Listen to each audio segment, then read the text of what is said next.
Oi pessoal, Mari e Alex aqui. Hoje a gente vai relacionar obras cinematográficas e de história em quadrinho que o pessoal hiper curte por aí, com acontecimentos que revolucionaram a arquitetura e o urbanismo na vida real. Hoje os defensores vão invadir o canal Mostarda.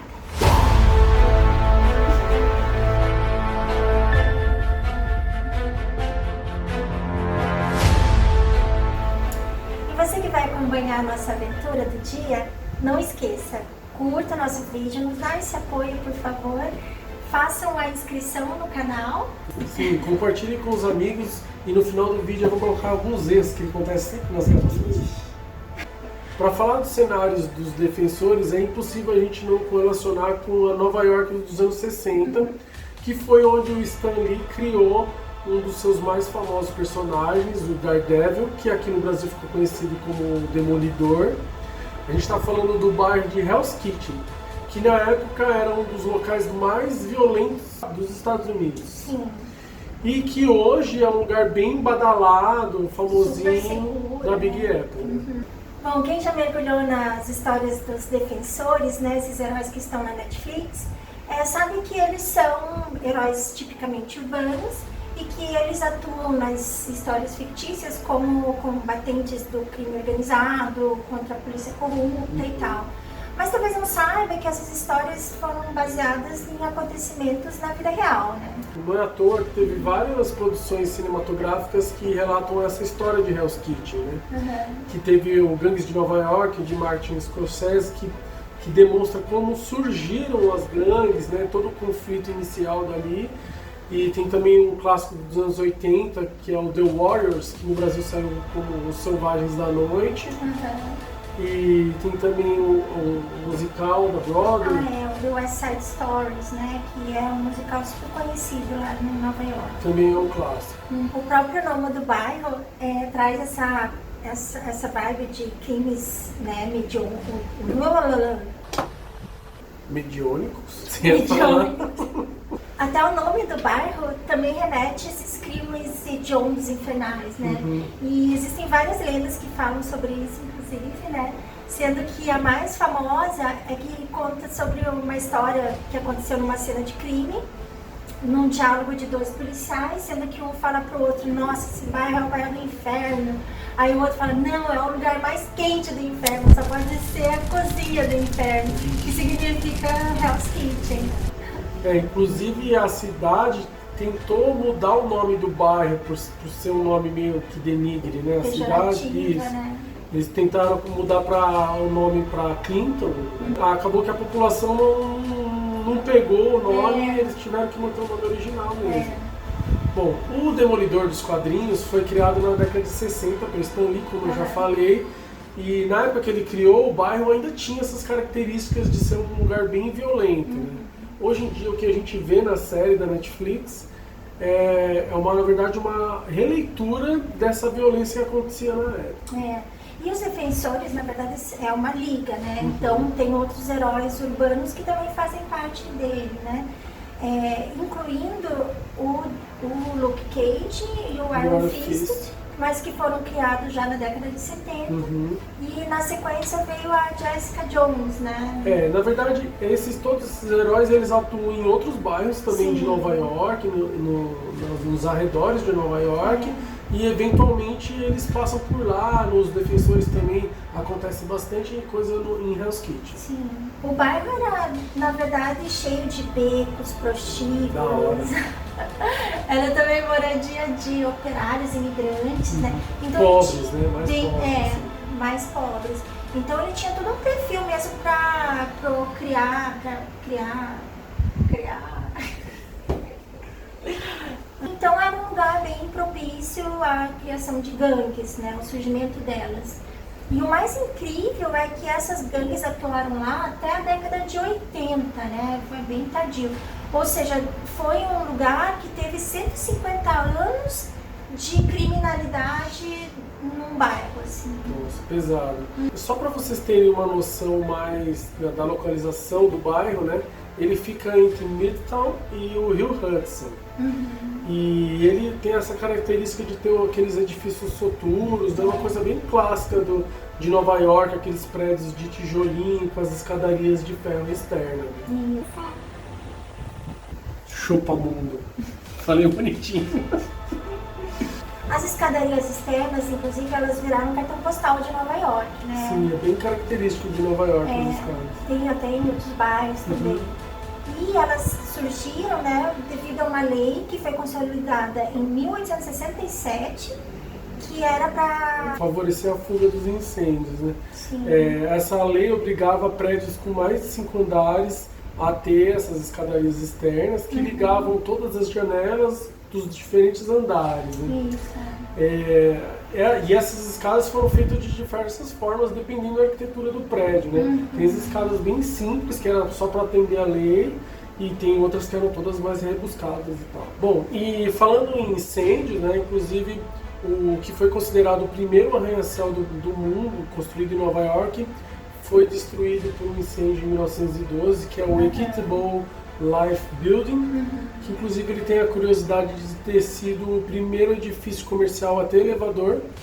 E veja bem, só tinha 8 andares. O arranha-céu. Porque hoje em dia é um prédio normal. E a gente aqui falando de arquitetura, vamos lembrar que lá no começo do vídeo a gente também mencionou que íamos falar de uma revolução no pensamento urbano. Da forma de fazer urbanismo. Exato, né, nesse conceito. E a gente vai fazer sim um paralelo porque aconteceu algo muito inédito nessa época, né, dos anos 60 também. Nova York já era considerada a capital financeira do mundo. E daí surgiu uma personalidade que era um urbanista, empreendedor, construtor na época, chamado Robert Moses. E esse cara, ele tinha muito poder para fazer intervenções urbanas na cidade. Pra você ter uma ideia, ele era detentor de toda a verba federal para a remodelação de Nova York. Ele era até conhecido como um desfavelizador, né? Arrasador de bairros. Porque ele passava por cima com grandes avenidas, viadutos, ele tinha aquela visão bem de mega cidade que Nova York ia se tornar. E de outro lado, a gente teve a figura da Jane Jacobs, que era uma jornalista, né? Ela nem participava desse mundo de prancheta, de projetos, né?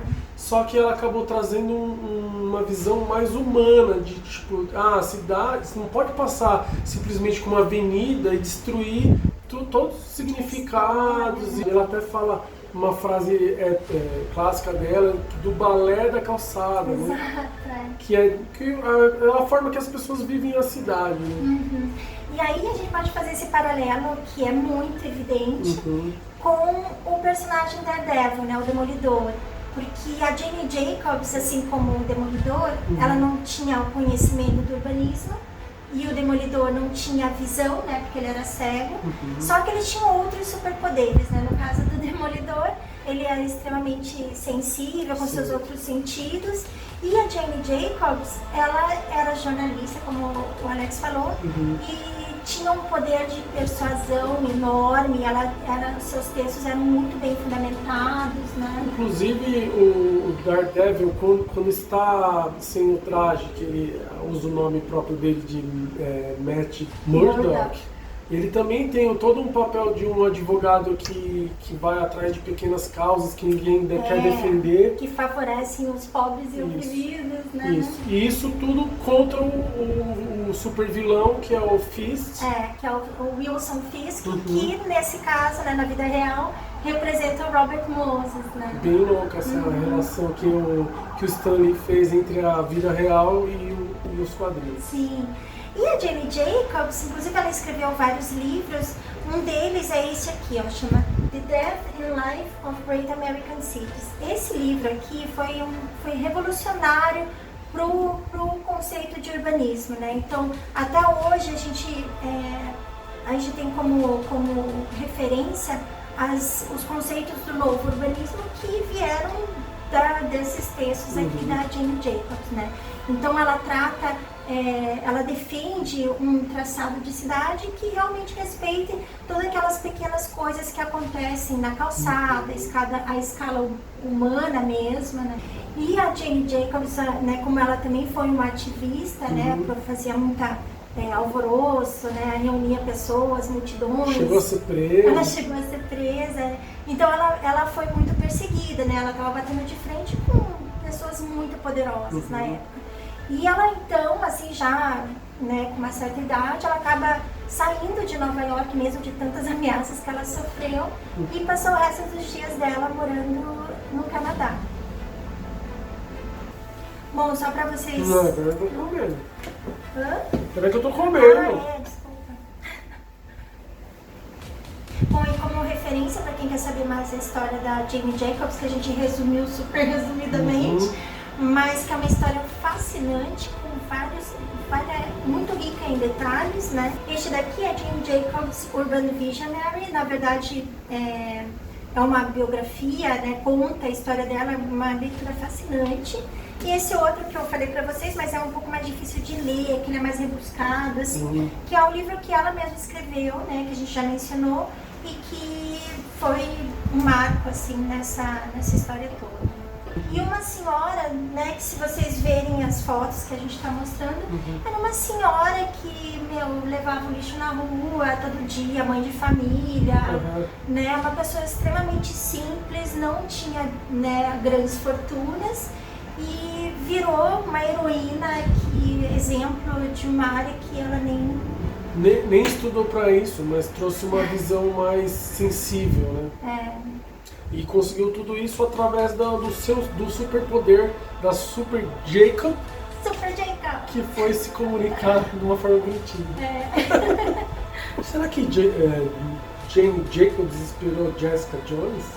Tipo, JJ, assim? Mas acho que não, a gente fica... Bom, nesse vídeo a gente quis trazer mais essa visão do urbanismo e do papel que teve essa ativista e a inspiração que foi para o Stan Lee, a existência dela, né? É claro que Nova York tem muitos ícones da arquitetura que a gente podia ter falado aqui. O curioso é que a gente achou um mapa interativo que mostra onde foi gravado cada um dos episódios, tal, várias cenas importantes que passam nos Defensores. Você acha no link que a gente vai deixar aqui na descrição, que é um mapa bem legal. É muito legal. Também mostra outros super-heróis da Marvel nesse mapa. Sim, aí a gente vai trazendo nos outros vídeos outras curiosidades, talvez de Nova York ou não. Curtem com esse vídeo se você gostou do conteúdo, compartilhem com os amigos. E até o próximo vídeo.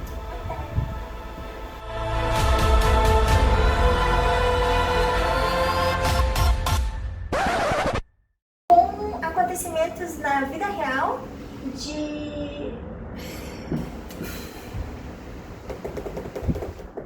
Naquela época era um dos bairros mais violentos de Nova York. Sim.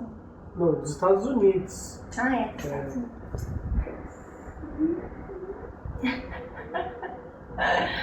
São baseadas...